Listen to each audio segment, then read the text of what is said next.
இரண்டு வாலிபர்கள் பாகிஸ்தான் நாட்டில் சுவிசேஷம் கூறும் ஒரு அருமையான காணொலி சமூக வலைதளங்களில் வைரலாகி வருகிறது. பாகிஸ்தான் நாட்டில் இரண்டு வாலிபர்கள் அங்குள்ள தெரு ஒன்றில் மக்கள் கூடியிருக்கும் பகுதியில் ஒரு ஆட்டோ ஊருக்கு மேலாக ஏறி நின்று இடி முழக்கமாக ஆண்டவராகிய இயேசு கிறிஸ்துவை குறித்த சுவிசேஷத்தை அறிவிக்கின்றனர். நாங்கள் வெகு தூரத்தில் இருந்து ஆண்டவராகிய இயேசு கிறிஸ்துவை குறித்து உங்களிடம் கூற வந்துள்ளோம். இந்த உலகத்தில் ஆண்டவராகிய இயேசு கிறிஸ்து மட்டுமே வல்லமையான தெய்வம். இயேசு கிறிஸ்துவின் ரத்தம் சகல பாவங்களையும் நீக்கி உங்களை ரட்சிக்கும். இயேசு கிறிஸ்து ஒருவரே மரித்து மூன்றாம் நாள் உயிரோடு எழுந்து மரணத்தின் வல்லமையை ஜெயித்தவர்.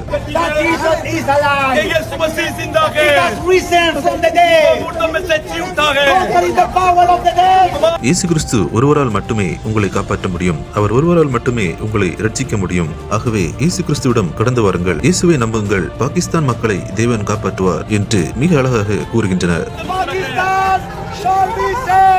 இந்த அருமையான காட்சிகளை தவறாமல் உங்கள் நண்பர்கள் அனைவருக்கும் பகிர்ந்து கொள்ளுங்கள். இந்த சேனலை சப்ஸ்கிரைப் செய்து கொள்ளுங்கள்.